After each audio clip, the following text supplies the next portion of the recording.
በስመ አብ ወወልድ ወመንፈስ ቅዱስ አሐዱ አምላክ። በስመ አብ ወወልድ ወመንፈስ ቅዱስ አሐዱ አምላክ። በስመ አብ ወወልድ ወመንፈስ ቅዱስ አሐዱ አምላክ። ይትባረክ እግዚአብሔር አምላከ አበዊነ ቅዱሳን ዘሰባህ ምህረቶ ለአይሌነ።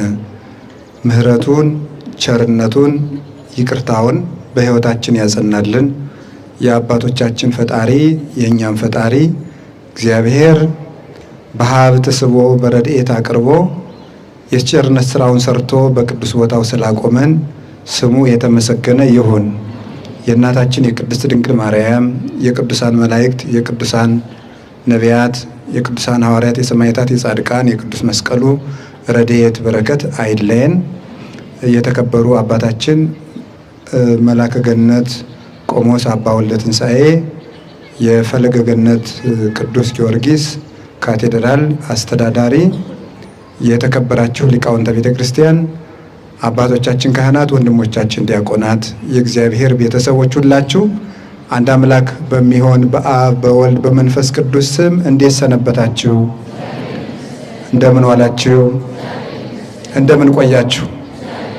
ቸርነት የባህሪ ገንዘቡ የሆነ ፈጣሪያችን ስሙ የተመሰገነ ይሁን። ከአሁን በፊት ላስተማሩን ለሊቀ ሊቃውንት ስሙር አላምረው ቃለ ሕይወትን ያሰማልን፣ የተማርነውን በልቡናችን ሰሌዳ ይጻፍልን። ቀጥሎ የምንማርበትን አንደበት ደግሞ ልቡና ያድለን። የምንማማርበት የትምህርታችን ኃይለ ቃል ጠፍቶ የተገኘው ሳንቲም በሚል ርዕስ ነው የምንማማረው። እስኪ በሉ ድገሙ ሁላችሁም። ሶስተኛ ድገሙ። የሉቃስ ወንጌል ምዕራፍ 15 ቁጥር 10 ላይ የምናገኘው ኃይለ ቃል ነው። እግዚአብሔር ተገኝቶ ያስተምረን። ቅዱስ ሉቃስ ሉቃስ አባቶቻችን እንደሚያስተምሩን የግብር ስም ሆኖ ሲተረጎምለት ሉቃስ ማለት ባለመድኃኒት ማለት ነው ይላሉ። የግብር ስም የሚባለው ሰው ስለ ስራው የሚሰጠው ስም ነው። ሰውን ሲተጋ አይተን እገሌ ንብ ነው፣ ፍርሃት የሌለው መሆኑን ተመልክተን እገሌ አንበሳ ነው፣ አጥርቶ የሚያይ አስተዋይ መሆኑን አይተን እገሌ እኮ ንስር ነው እንደምንለው ያለ። ቅዱስ ሉቃስም ሐኪም ስለነበረ በተለይ በዘመኑ በዚያ ዘመን ይሰጥ የነበረውን የግሪክ የሕክምና ትምህርት ያጠና ሰው ስለነበር ግሪካዊ የአንጾኪያ ተወላጅ ነው። ከዛ የተነሳ ሐኪም ነበር።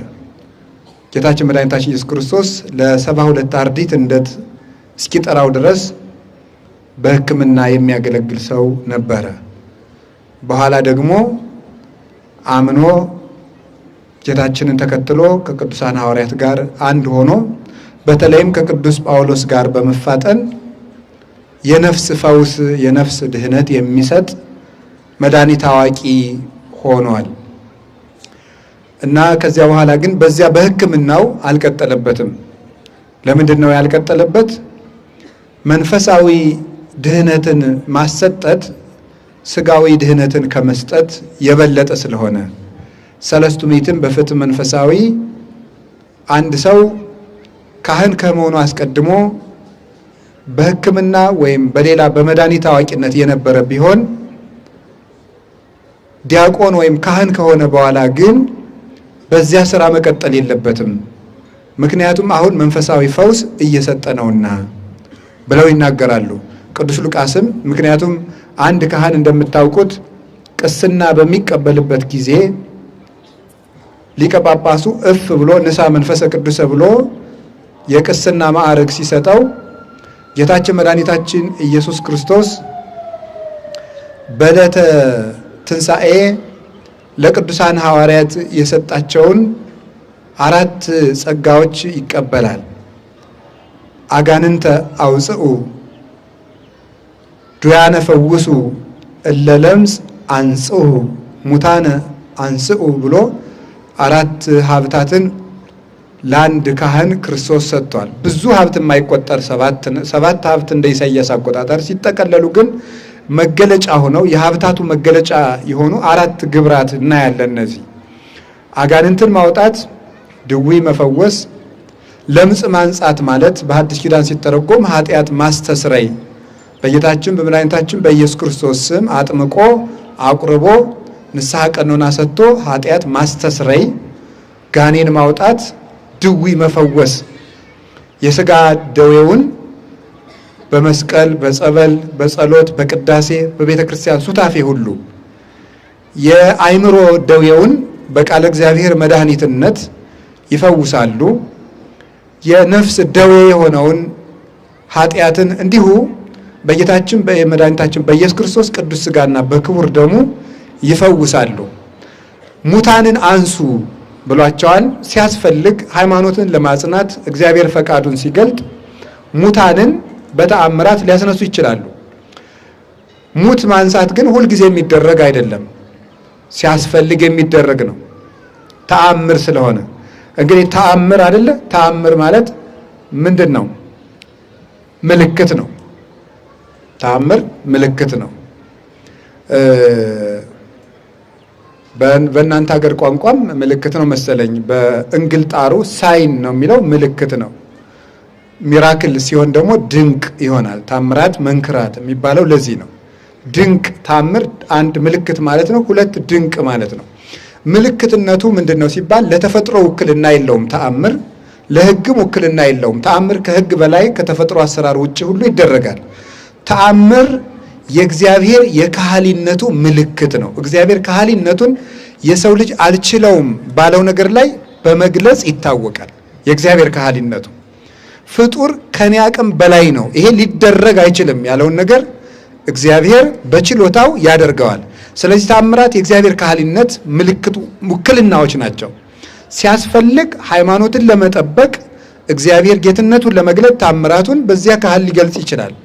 ከዚያ ውጭ ግን ለካህን የተሰጠው ሙት ማንሳት የሚባለው ሙታነ ሕሊና የሚባሉ አሉ። ሕሊናቸው የሞቱ እዚህ ውስጥ ይኖሩ አይመስለኝም። እነዚህ አሉ።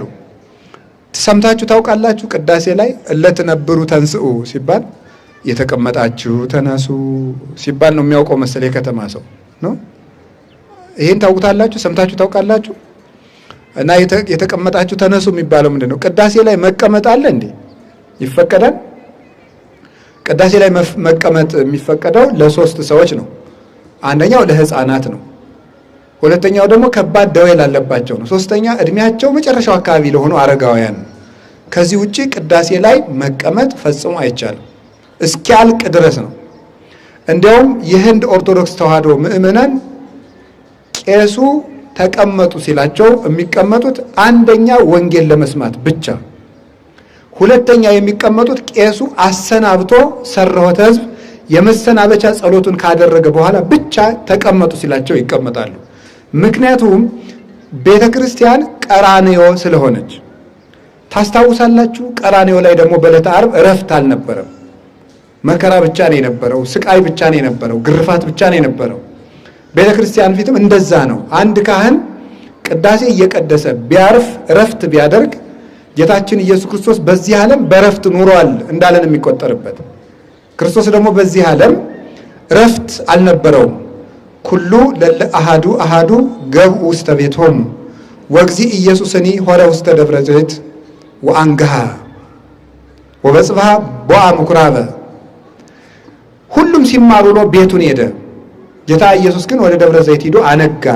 ማለዳ መጥቶ ደግሞ በምኩራብ ገብቶ ማስተማር ጀመረ። እኛ የምናውቀው ይሄንን ነው።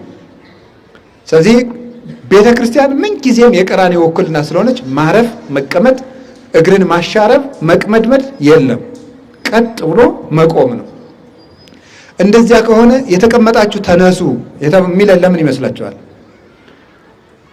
ሰው የሚተኛባቸው 3 የተሳሳቱ አልጋዎች አሉ፣ ወይም የሚቀመጥባቸው 4 ዝንጋኤ፣ 4 ኃጢአት። አንደኛው የኃጢአት ወንበር ነው። ሁለተኛው የመዘንጋት ወንበር ነው። ሶስተኛው ደግሞ ምንድን ነው? የድንቁርና ወንበር ነው። ዝንጋኤ ሀኬት ተብለን ልንተረጉመው እንችላለን ብለን ስንፍና፣ አለማወቅ እና ኃጢአት ልንቀመጥባቸው የማይገቡ ወንበሮች ናቸው። ኃጢአት፣ ስንፍና፣ ድንቁርና። ዮሐንስ ዘደማስቆ ደግሞ እንደሚናገረው በዓለም ላይ የሚነሱ ሁከቶች ሁሉ የሚመነጩት ከነዚህ ነው ይላል። ከስንፍና፣ ከድንቁርናና ከመርሳት ነው የሚለው እሱ። ከመርሳት ከነዚህ ከሶስቱ በዓለም የሚመጡ ሁከቶች ሁሉ ይመጣሉ ነው። አንዱን ብቻ ነጥለን ብናየው ለምሳሌ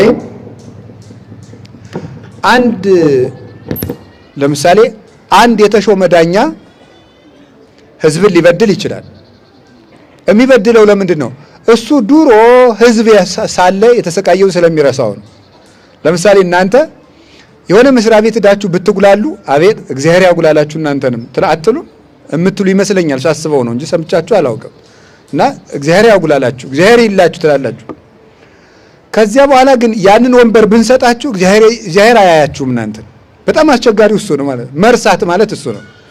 ድሮ አስተያየት በሰጠበት ወንበር ላይ እሱን ስናስቀምጠው የባሰ ሆኖ ይገኛል። ይሄ መርሳት የሚባለው ነው።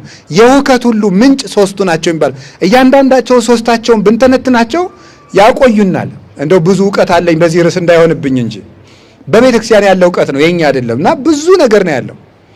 ሰው ዛሬ ማታ ሊሞት እንደሚችል ሞትን ቢረሳ የሚጣላል እንኳን የሚገድል የሚሳደባል። ዛሬ ማታ ሞታለሁ ብሎ ያሰበ ሰው እንደው በፍጹም እንዴት ሊያደርግ ይችላል? የሰው ገንዘብ የሚያጭበረብር ከሶ የሚያሳስር ሰውን በገንዘብ በሐሰት ምስክር የሰው ገንዘብ የሚወርስ ይኖራል? ዛሬ ማታ ሞታለሁ ቢል የዕለት እንጀራዬን እንኳን ላልበለው እችላለሁ ብሎ ይዘጋጃል እንጂ ሞትን እንረሳለን፣ እግዚአብሔር እንረሳለን፣ ትናንትን እንረሳለን። እኛ በሰራነው ኃጢአት አይነት የተቀጡ ሰዎችን ታሪክ እንረሳለን። ስለዚህ ሁሉንም ነገር እንደ ዛሬ እንደ ግብት እየፈጸምን እንኖራለን። እና መርሳት በጣም ከባድ በሽታ ነው። አሁን ብዙ ሰው መርሳት ነው ያለበት። ጉዳዩን ይረሳል፣ ልብ የለውም። አባቶቻችንም እንደው ሊቃውንት ሲተረጉሙ ለሰው ጆሮ እንጂ ልብ የለውም የሚሉት እውነታቸው ነው። ልብ የለውም። ብዙ ሰው ጆሮም የለውም። ዛሬስ ድሮ ጆሮ ነበር ቢያንስ አሁን ጆሮም የለም ልብም የለም።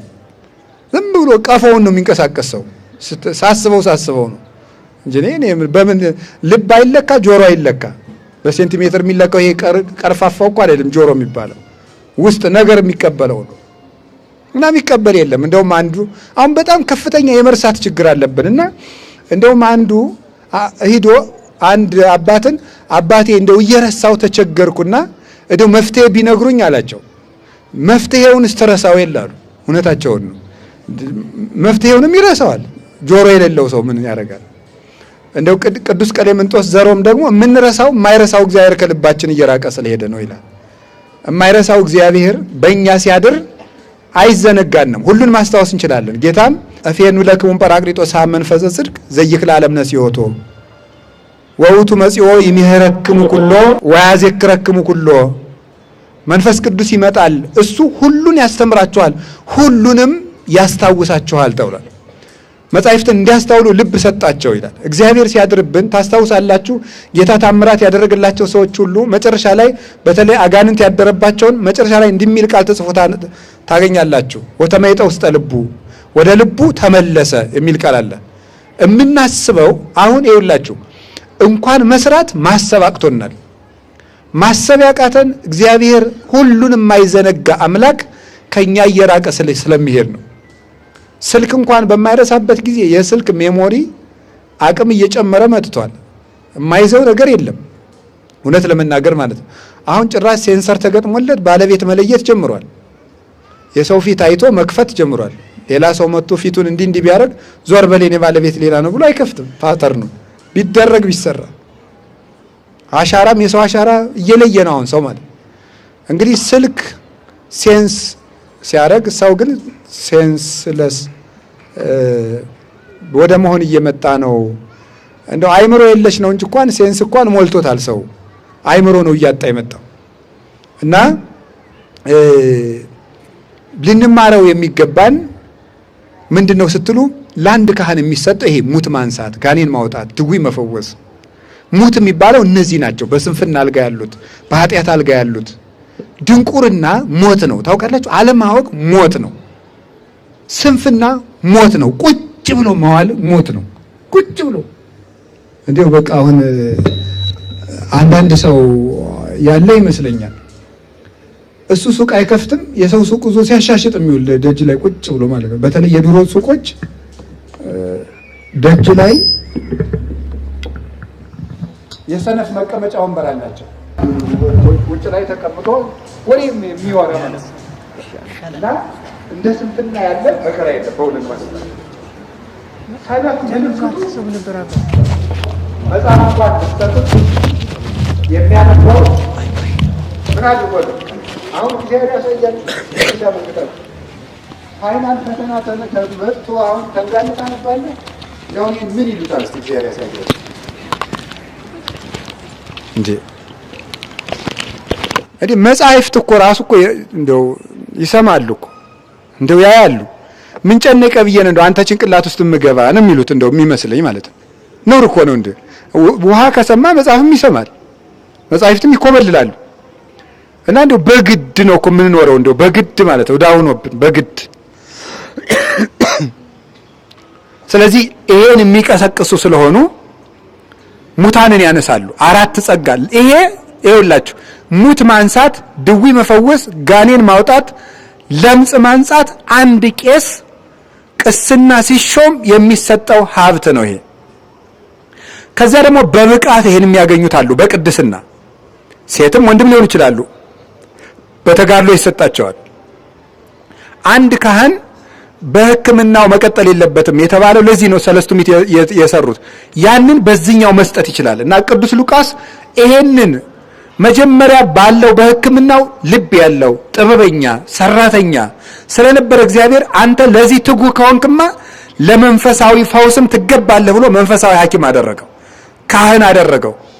ከዛ በኋላ እኛውን ተውና 4 ሀብት ዟላ ይሄን ሁሉ ሀብት ዞ የሚፈውሰውን ለምን ያኛውን ቅጠል ይበጥሳል? ለምን ስር ይምሳል? ያንን ለባለሙያ ተቶት መጥቷል። እናም ሉቃስ ማለት አቃቤ ሥራይ ማለት ነው ሚሉ ሊቃውንት ለዚህ ነው። እንደ ትክክለኛ ትርጉሙ ግን ሉቃስ ሉቂያኖስ ማለት ብርሃን ማለት ነው። ሉቃስ በግሪክኛ ስሙ ሲተረጎም ብርሃን ማለት ነው። የእውነትም ብርሃን ነው። ከአሕዛብ ተወልዶ መጥቶ አንጾኪያ ተወልዶ ነው ያደገው። አንጾኪያ አሁን ዛሬ ቱርክ ውስጥ ያለች ከተማ ናት። እዛች ተወልዶ አድጎ እግዚአብሔርን ሰምቶ ሳያውቅ ክርስትናን ሰምቶ ሳያውቅ በብሉይ ኪዳን እምነት ሳይኖር ለወገኖቹ ብርሃን የሆነ ወንጌልን ስለጻፈ ብርሃን ይባላል ቅዱስ ሉቃስ። ሰው ከትልቅ ሰው ስለተወለደ አይደለም። ከነገስታት ስለተወለደ ትልቅ አይሆንም። ከባላባት ስለተወለደ ትልቅ አይሆንም። የካህን ልጅ ስለሆነ ትልቅ አይሆንም። የመርጌታ ልጅ ስለሆነ ትልቅ አይሆንም። አንዳንድ ሰው አለ እንደው በሰባት አያቱ አንድ ቄስ ካለ የቄስ ዘር ነኝ እያለ የሚያወራ ሰው አለ። ፈላልጎ ማለት ነው እስከ 7 ትውልድ ቆጥሮ ማለት እንደው ብትሆንስ ምን ትርጉም አለው? የአብርሃም ልጅ እስማኤል ነው። የይስሐቅ ልጅ ኤሳው ነው። የያዕቆብ ልጅም ሮቤል ነው። ስለዚህ ሰው ከደግ ስለተወለደ አይደለም ስራው ነው የሚያወጣው። ከትልቅ ዘር መወለድም አለመወለድም ቁም ነገር የለውም። ከጥሩ ሀገር መወለድም አለመወለድም ቁም ነገር የለውም። ሀገርን ጥሩ የሚያደርገው እኛ ጥሩ እየሆነ ስንሄድ ነው። ኢየሩሳሌም ተወልደው ሰዎች ክርስቶስን ሲወግሩት አንጾኪያ ተወልዶ ስለ ክርስቶስ እጁን ተቆረጠ። ማንነት ነው ዋናው ነገር፣ ልብ ነው፣ አይምሮ፣ ሰውነት ነው። አሁን ቅድም መምህር አስተምረውናል። ኢትዮጵያ ትልቅ ሀገር ናት። ኢትዮጵያ ትልቅ ሀገር መሆኗ ግን እኛን ትልቅ አያደርገንም። ትልቅ መሆን ስንችል ነው እኛ ሀገሪቱን ትልቅ የምናደርጋት። ትልቅ ምንድነው? ማንን ነው? ራስ ዳሽንን መሰላችሁ? ተራራ ከሆነን ማን የሚባል ተራራ ነው ያለ በዓለም? እስቲ ፈላልጉ። በዛ ክሊማንጃሮ ደግሞ አንዱ ማን ነው? ያኛው ከፍ ያለው ቢያንስ እኔ እስከ አፍሪካ ከሄድኩ እናንተ ወጣ በሉ እስኪ ፈልጉልኝ። ማን ነው? ኤቨረስት። ተመስገን አወጣችሁኝ። እሱ ተራራ ማለት ነው። እሱ ተራራ አለ እኮ በትልልቅ። ስለዚህ የኢትዮጵያ ተራሮች ቅዱስ ናቸው። ቅድም እንደተማርነው የተባለልን ለምን ይመስላችኋል? የአበው ቅድስና፣ የአበው ሃይማኖት፣ የአበው ስነ ስርዓት፣ የአበው ልከኛነት ናቸው። ያ ሰውነታቸው ነበረ ረባዳ መሬት ያላትን ኢትዮጵያን ትልልቅ ተራራ ካላቸው ሀገሮች በላይ እንደ ሰማይ ከፍ አድርጎ ሰዎች ዝቅ ብለው ወደ ላይ እንዲያዩት ያደረጋት ይሄ ነው። አሁንም ያደርገን ይሄን ሰው ተመልከቱት። እስመ ሀገሩ ይእቲ ለንጉሥ አብይ ከተባለችው ኢየሩሳሌም አልተወለደም። አንጾኪያ ተወልዶ አይሁድ ከሚጸየፉት ሰፈር ተወልዶ መጣ። እንዳልኳችሁ ናቸው። ውስተ እሊያሁ መጻ ወሊያሁ ሰይተወክፍዎ ወደ ወገኖቹ ማለት ከነሱ ዘር ወደ ተወለደ ወይም በሃይማኖት ወገኖቹ ወደ ሆኑ በስነ ፍጥረት ወገኖቹ ከሆኑ ወደ ሆኑ ወደ አይሁድ ሥጋን ለብሶ መጣ። ትንቢት ወደ አናገረላቸው፣ ሱባኤ ወደ አስቆጠረላቸው፣ ተስፋውን ስለሰጣቸው ወደ ሰጣቸው፣ በመና በደመና ወደ አሳደጋቸው ወገኖቹ መጣ። እነዚያ እጆች ቸነከሩት። ያላወቀ ሕዝብ ግን መጥቶ እጁን ተቆረጠ ለክርስቶስ። ስለ ክርስቶስ የምትጽፍ እጅ ልትቆረጥ ይገባል ተብሎ ይሄ ዛሬ ሉቃስ ወንጌል ብለን የምንጠቅሰው ማንም አድሮ መጥቶ የሚፎክርበት ወንጌል እጁን ተቆርጦ የጻፈው ወንጌል። ወንጌል እጅ ያስቆርጣል። ወንጌል እግር ያስቆርጣል። ወንጌል ዓይን ያስወጣል። እጁን ይሄንን እየጻፈች የምታስት እጅን ቆርጣታለሁ ብሎ ቆረጠው። እጁን ሲቆርጠው ልብ በሉ ምን አደረገ? ንጉሥ አምላኬ ሁሉን እንደሚችል እና ተመልከት አለና ቀኝ እጁ ነበር የተቆረጠ ወንጌል የጻፈባት። በግራ እጁ ቆራጣዋን አነሳና መልሶ ቀጠላት። አሁን በዘመናዊ ሕክምናው ቢሆን ባላረገው ነገር አሁን ትልቅ ሐኪም ሆኗል፣ የመንፈስ ሐኪም። እጁን ቀጠለ። ከዛ በኋላ ሰማህ ንጉሥ፣ እኔ እጄን የምቀጥለው መከራ ስለፈራው ሳይሆን አምላኬ ሁሉን እንደሚችል እንድታውቅ ብቻ ነው። ነገር ግን አሁን መከራውን ለአክሊል ስለምፈልገው እጄን መልሼ ቆርጠዋለሁ ብሎ መልሶ አለያየው፣ አክሊል ስለሚቀበል። ከዛ መጨረሻ ላይ አንገቱን ተቆረጠ። አንገቱ ተቆርጦ የክብር አክሊል ተቀበለ። ይሄንን ወንጌል ለኛ ሰጠን። እውነት ለመናገር ፍሬን የተሞላ ወንጌል የተራቡ ነፍሳት በእውነቱ ነፍስ ርብት እንተ ጸግበት ታኩተከ ብሎ የተናገረላት ቅዱስ ያሬድ የተራበች ነፍስ አንተን በልታ ጠጥታ ታመሰግናለች የተባለ የተራቡ ነፍሳት ተመግበው እግዚአብሔርን የሚያመሰግኑበትን ይሄን ወንጌል እጁን ቆርጦ ጻፈልን። እግዚአብሔር ሰው ሞልቶታል። ወንጌሎቹ ሲመጻደቁ ባይድ አምጥቶ ወንጌሉን አጻፈ። መደበኞቹን ንቋቸው እግዚአብሔር ማለት ነው። እግዚአብሔር ቤተኛ ሆነን ካላወቅንበት ይንቀናል። በከመ እሙንቱ አቅንኡኒ በዘይኮነ አምላክ አነሂ አቀንኦሙ በዘይኮነ ሕዝብ። እነሱ አምላክነት የማይገባውን ጣዖትን እየተከተሉ እኔን እንዳስቀኑኝ እኔም ደግሞ ወገን ያልሆነውን ወገን በማድረግ አስቀናቸዋለሁ ብሎ እንደተናገረ ከሜዳ አፍሶ አመጣው። አሁን